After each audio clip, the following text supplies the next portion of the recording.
When he goes quiet, it's tempting to assume he's over it, that he's done, that the silence means he's moved on, without a second thought. But silence doesn't always mean absence. Sometimes it's a tool, a mask, and other times it's a test. Not for you, but for him. You see, when someone is truly over you, they don't need silence to process. They've made peace.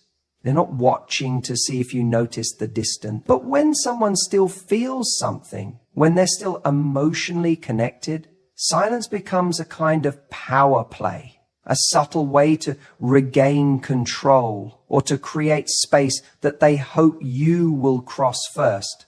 Think about it. If someone had really moved on, they wouldn't need to disappear to prove it. They'd be genuinely indifferent, not strategically distant. But silence that feels calculated, that's not peace. That's someone trying to reset the emotional playing field. There's a particular kind of silence that comes not from closure, but from conflict, internal conflict. A person can be battling within themselves, trying to convince themselves they don't care, while their thoughts are still circling back to you. And that's the tricky thing about emotional attachment. It doesn't always come out as direct communication. In fact, when someone is emotionally attached, they often don't say it. They go quiet, hoping the quiet will say it for them, or hoping it will protect them from the vulnerability they don't want to show. But here's the catch. That very silence becomes a mirror, not for you, but for them. When the conversations stop and the attention fades, the echo chamber of their own mind starts to amplify everything they tried to ignore. Memories, regrets, the tension between who they pretend to be and what they actually feel. I've seen it so many times. A guy walks away, acting like he's fine. He doesn't check in. Maybe he even starts dating someone else. But deep down, his emotional attachment hasn't gone anywhere. He's just trying to suffocate it with distractions, or pride, or a fear of what happens if he admits he still cares. So he fakes detachment. He performs this moving on act. But that performance crumbles when he's alone. When the noise dies down and no one is watching, that's when it hits him. Silence, in that moment, is no longer power. It becomes exposure, because he's left with only his thoughts. And if those thoughts keep bringing him back to you, then no amount of pretending can drown that out. That's the thing about emotional connections.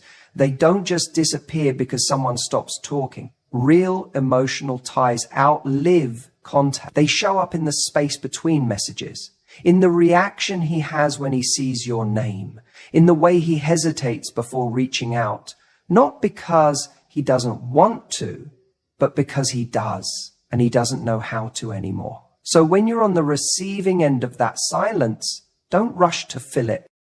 Don't chase after an answer, because the truth is, if someone is truly done, their actions speak clearly. But when someone is silent and still watching, still reacting, still lingering, that's not closure, that's confusion. That's someone wrestling with the emotions they don't know how to handle or express.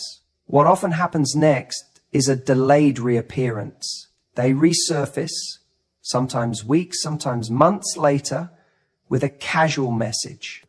Hey, have you been? Or a memory from the past. And you might wonder, why now?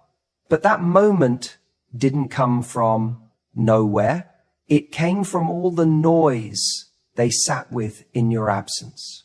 The silence didn't clear their feelings, it clarified them. So the question isn't just whether he's silent.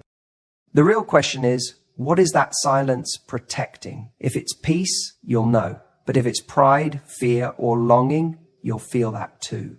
Because silence, when someone is still emotionally attached, is never truly quiet. It's full of tension, full of what's unsaid, and full of the emotions he's trying not to admit, even to himself. So, don't be fooled by the act. The real test of emotional detachment isn't in the silence itself. It's in what that silence reveals. He may pose, smile, and act unbothered, but the need to appear over you is often a sign he's not. See, emotional attachment doesn't disappear overnight.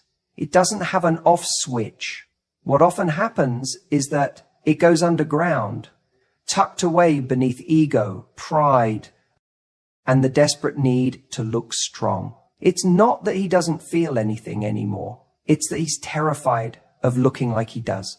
Let's be honest, moving on has become a performance in the modern world. We've trained ourselves to equate silence and detachment with strength. We reward the one who looks the least affected, the person who posts first, who goes out first, who shows the world how free they are. They're seen as the winner. But here's the truth. When someone rushes to prove they're over you, they're often just trying to convince themselves. Hence, someone truly lets go. They don't need to showcase their independence. They live it quietly. They feel peace. They feel clarity. But when he's still emotionally attached, that silence isn't peace, it's pressure. It's a tug of war between the image he wants to present and the feelings he's trying to suppress. And in that war, ego usually becomes his shield. He might be silent, but it's not because he doesn't care. It's because speaking, admitting he's still affected, makes him vulnerable. And vulnerability for many men feels like weakness. So instead, he chooses the path that protects his pride. That means no contact. That means acting as if nothing ever touched him deeply. But that doesn't mean he's healed. It means he's hiding. In fact, the more effort someone puts into seeming unbothered, the more likely it is that they are bothered. You don't run from something that doesn't matter to you. You don't try to prove anything about something that's truly over in your heart. And that's the trap of emotional performance. It looks like freedom, but it's often just resistance. Here's where it gets interesting. That resistance shows up in ways that feel confusing to you. You start asking yourself, if he doesn't care, why is he watching my stories? Why does he still ask our mutual friends about me? Why does he get weirdly distant and cold when I look happy? Because he's not detached. He's just desperate not to show that he's still attached. That emotional tether is still there, pulling in quiet ways. But instead of facing that pull, instead of owning that there's still an emotional tie, he doubles down on silence. He tells himself that silence is power. That if he says nothing, feels nothing, reacts to nothing, he wins. And in that game, ego feeds him. Because ego hates discomfort. Ego tells him, you don't need her. You're above this. Stay quiet. Stay cool. But underneath, ego lives emotion. And emotion doesn't care about your pride. It sneaks up on you at night. It reminds you of the good moments. It catches you off guard when you smell her perfume on someone else or hear that song on the radio, and then it stings. Because that silence he chose, it didn't stop the memories from playing. It didn't delete the attachment. It just buried it under layers of denial. That's why the silence becomes so loud. Because he's not expressing anything. He's not releasing it. He's just pushing it down. And eventually what we suppress always resurfaces. It shows up in short temper, in emotional unavailability, in rebound connections that don't feel right. It shows up when he realizes he's with someone new, but still comparing her to you. That's not peace. That's residue. And here's the thing you need to hear. His silence is not a reflection of your worth. It's not confirmation that he didn't care. It's not proof that it meant nothing to him. It's just the way he's managing his discomfort, his fear of vulnerability, his internal war between pride and emotion. And if you keep interpreting his silence as detachment, you'll miss the truth. The truth is, he's faking it, not to hurt you, not to play games, because he doesn't know how to be both affected and honest at the same time. And you're in the middle of that silence, wondering if it ever mattered. You're reading into the absence of words as if that's the final story. But it's not. It's just the part he doesn't have the courage to write out loud. Sometimes silence isn't peace. It's fear in disguise. The real breakup doesn't always happen the moment someone says it's over. We often assume that the end of a relationship is marked by the last conversation, the final argument, or the moment one person walks away. But the truth is, for a lot of people, especially men, the emotional severing doesn't happen at the goodbye. It begins when the attention stops. That's when reality really starts to settle in. See, in the immediate aftermath of a breakup, especially one where he's the one who left, there's this illusion of freedom. He might feel a sense of relief, like he's finally free from the pressure or the emotional intensity of the relationship. He may even convince himself that this was the right decision. So he goes out, maybe posts some pictures, hangs out with friends, but that's the surface. That's the noise. And that noise is comforting because it fills the silence. It keeps the mind from drifting to the uncomfortable space of reflection. In those first few days or even weeks, it's easy to distract yourself. It's easy to scroll, swipe, party, or work endlessly. But the moment your attention stops, the moment you go quiet, stop reacting, stop checking in, stop being emotionally available in even the smallest ways, that's when something shifts. Because up until that point, part of him still feels connected. Even if you haven't spoken directly, your energy might still be in his world. Maybe he's watching your stories, waiting for a post that suggests you're missing him. Maybe he checks to see if you've seen his. Maybe he's silently hoping for that one message, even if he never admits it. That invisible string is still there, still tying him to you, because your attention, even in small doses, tells him, I still see you, I still care. But when that goes away, when the line goes dead, and there's no more signal, that's when the emotional truth hits. That's when the fantasy starts to fade, and he's left with nothing but the silence and whatever's still unresolved in him. And that's the hardest part. Because now there's no one reflecting him back to himself, no one validating his choices, no one reacting to his moves. There's no audience for the version of him he's trying to portray. And suddenly, those pictures he posts don't hit the same. The nights out feel emptier. The distractions lose their power. You see, emotional attachment doesn't need presence, it needs impact. And when your absence begins to speak louder than any words you ever said, that's when he realizes you're no longer orbiting his world. You're not just gone physically, you're gone emotionally. You've stopped feeding the illusion that he still has some kind of grip on you. And let's be honest, that's when the regret creeps in. That's when he starts wondering what he really lost. Because it's easy to feel in control when someone still gives you even a little piece of their heart. But when they take it all back, that's when you feel the emptiness. He may not text you. He may not call. He might not even admit it to himself fully. But deep down, he's going to feel that shift. And that shift is powerful. It tells him that the door isn't just closed, it's locked. and you're not standing behind it anymore. It's in the silence that he's forced to confront what he's actually feeling. And sometimes what he finds is confusion. Sometimes it's sadness. Sometimes it's fear. Fear that he made the wrong choice. Fear that you're actually gone, that someone else might see your worth more clearly than he did.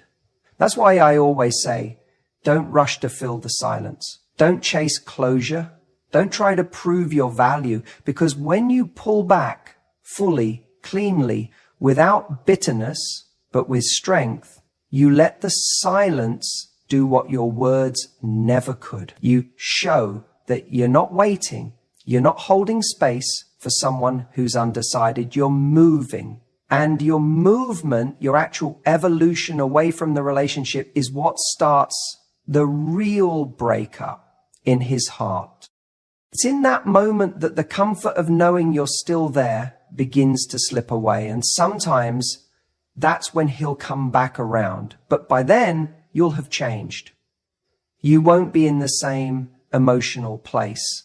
You'll have rebuilt parts of yourself that no longer fit with who he was in your life.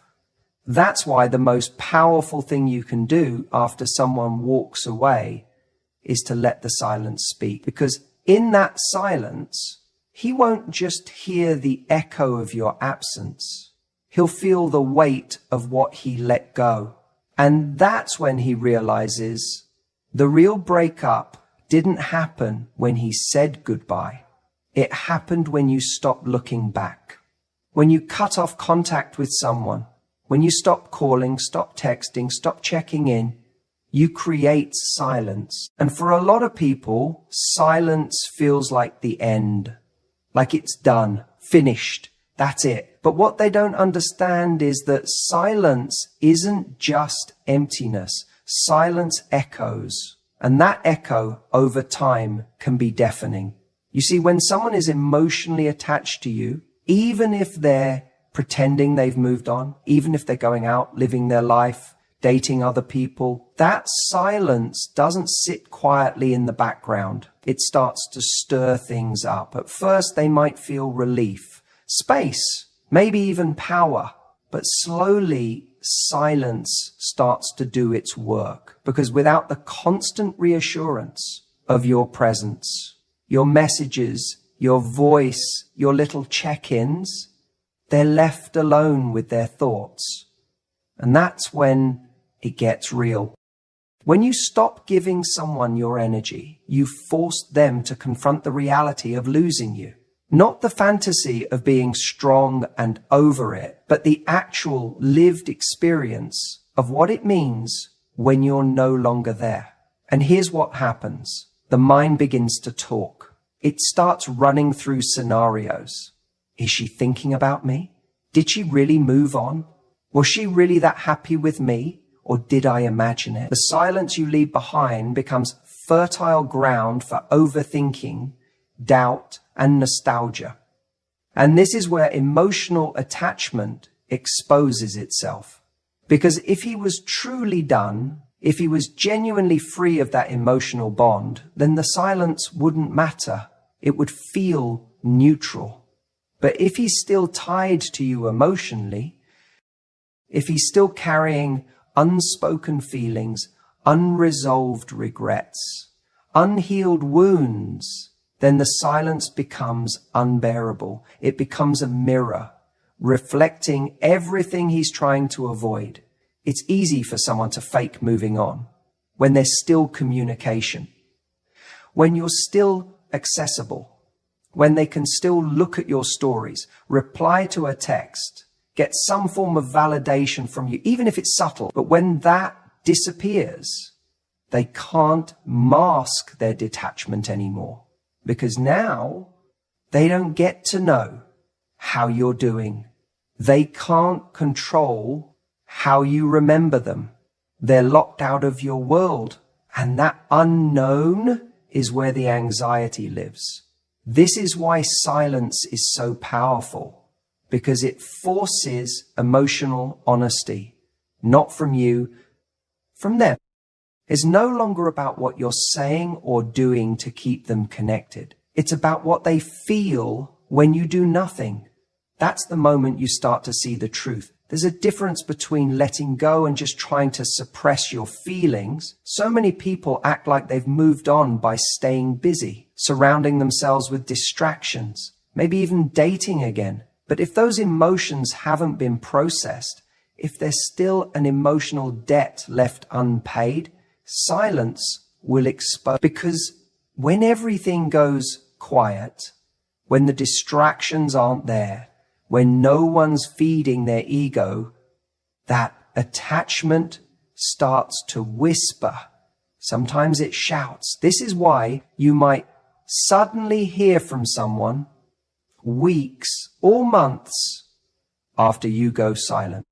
They'll tell themselves they're just checking in, being polite, or that they randomly thought of you.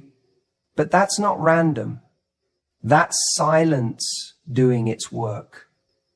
That's the emotional attachment pulling at them, demanding closure, clarity, or another shot.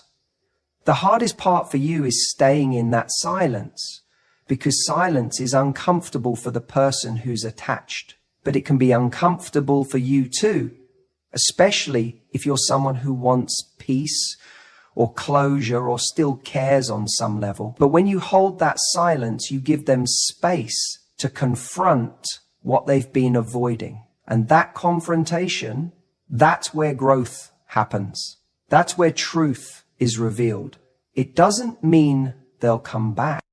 It doesn't mean they'll say everything you wish they would say, but it does mean that what's real, not what's performed or projected, finally starts to surface. Silence, in a way, removes the performance. It strips away the drama, the words, the pretending, and what's left is whatever was actually there beneath it all. So if someone walked away from you or claimed they were over it or tried to act like it didn't matter, don't rush to prove anything. Don't chase. Don't fill the void with words. Let silence be your strength. Because if there was something real there, some genuine emotional connection, it won't vanish in quiet.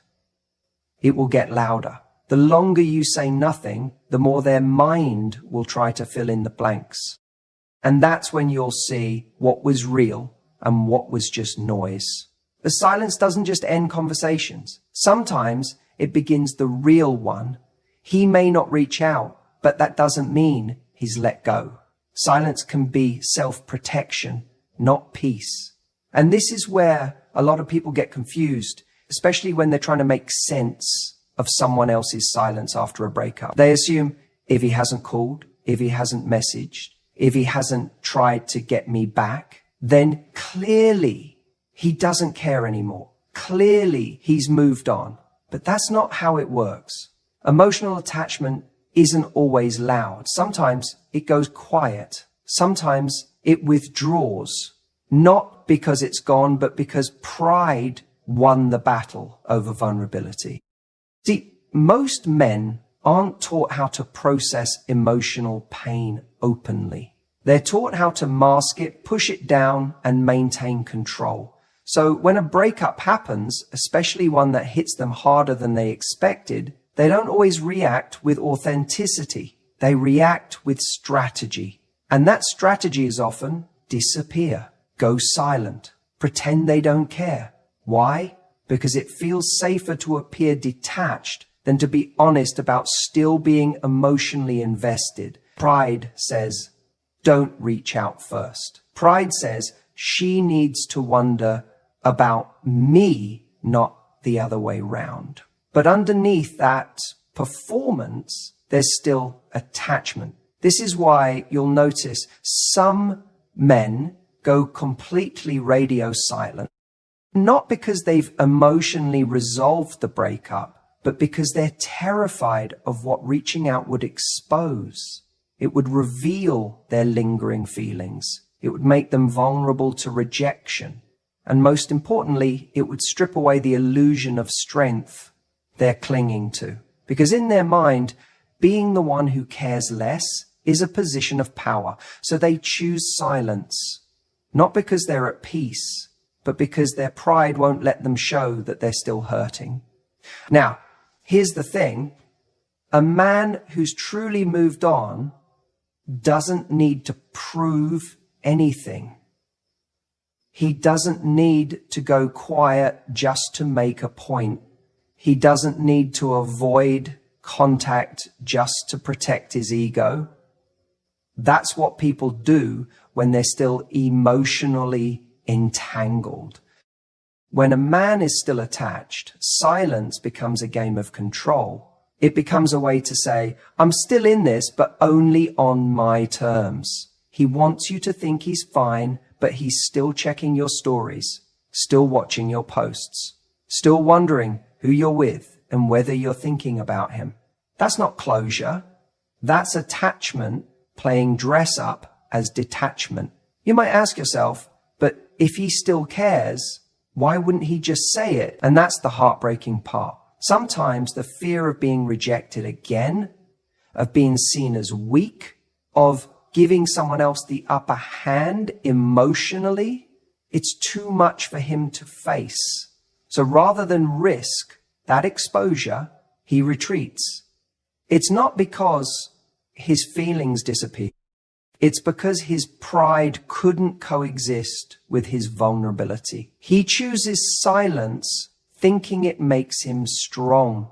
But deep down, that silence costs him more than he realizes. You have to understand, when someone is emotionally attached but not emotionally mature, silence becomes their coping mechanism. Not because they've healed, but because they don't know how to show up in the aftermath of something real. It's easier to suppress, to shut down, to distract themselves with attention from other people, or with noise, or with work, or with whatever gives the illusion of moving on, rather than actually facing the pain of what they lost. But here's where this matters for you. Don't measure his silence as proof that you meant nothing. Don't assume that his lack of effort is a reflection of your worth. It's not. His silence may be loud, but it's not always honest. It may protect his ego, but it doesn't mean he's found peace. It doesn't mean he's truly let go. And most importantly, it doesn't mean he's stronger than you. Because you, the one who's willing to face the pain, who's brave enough to process it, to talk about it, to feel it fully, you're the strong one. You're the one who's actually healing. And that might not be glamorous. It might not look like power, but it is power. Because you're not hiding behind silence. You're not pretending. You're doing the real work. So if you're tempted to break your silence just to see if he'll respond, pause. If you're tempted to chase after some kind of validation, ask yourself, are you really seeking answers? Or are you trying to soothe your ego in the same way he is? Because truthfully, if someone can't meet you with the same emotional courage and honesty you bring to the table, then what are you actually fighting to hold on to? Sometimes silence is a wall. Sometimes it's a mirror. And sometimes it's a confession that pride is louder than love. Let him keep his silence. It says more than his words ever could. If he's truly moved on, he won't feel the need to prove it. That's the thing most people miss when they're obsessing over what their ex is posting, who they're seen with, or how fast they seem to have healed. We start studying their every move like it's some coded message about their emotional state. But the truth is much simpler. When someone is really over you, genuinely at peace, genuinely healed, they aren't trying to show you anything. They're just living quietly, calmly, without performance. But if he's doing the opposite, if he's trying to show you he's thriving, if he's showcasing his nights out, laughing with new people, uploading the gym selfies or sending cryptic quotes to his story, that's not peace, that's noise. That's an emotional residue trying to distract itself. It's performance art for an audience of one, you. Because real healing doesn't need validation. It doesn't need to be broadcast. It just is. People fake moving on all the time.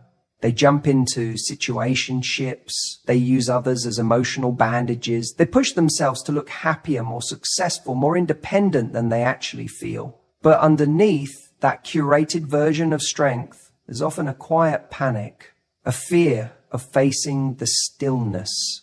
And why? Because silence, real silence, exposes what you're still holding on to. In silence, there's no one to impress, no one to convince. And that's when the truth creeps in.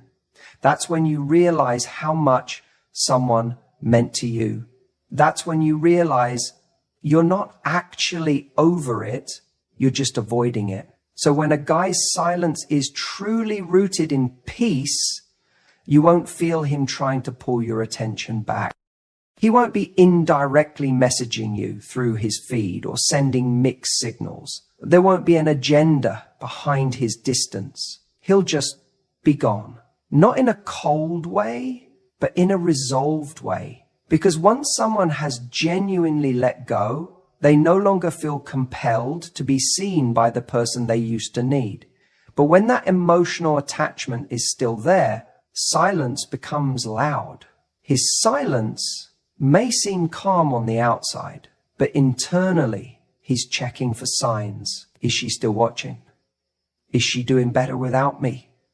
Does she care that I haven't reached out? That's not peace. That's emotional tension disguised as indifference. It's a quiet cry for relevance. So if you're sitting there wondering, if he's over me, why is he acting like this? Or why does he keep popping up just when I'm starting to feel okay again? That's your answer. Because he's not over it. He's not over you. His silence isn't clean. It's calculated. It's reactive. It's full of noise, even if it's not spoken. True detachment is quiet because there's no unfinished business left to scream. It doesn't need an audience because there's no longer a play being performed. So if someone really has moved on, they won't need to stage their life to show you how far they've come. They'll just go. And you'll stop feeling their pull. Not because they're being avoidant or manipulative, but because they've really accepted the ending. That's why when a man stops needing to prove something, when he doesn't need to be seen anymore, it's actually the most honest sign he's let go. Because people who are free don't try to show you they're free. They just live. And that, ironically, is when you truly stop being a character in their story. So don't be fooled by silence alone. Look at what that silence contains. Is it still filled with noise? Still begging to be noticed, even subtly? Or is it a genuine release? Because only one of those is true peace. The other is just a performance waiting for a reaction. And if you're the one watching it all unfold, don't let yourself get pulled into the show. Let them perform if they need to, but don't mistake that for power. The real strength lies in your silence.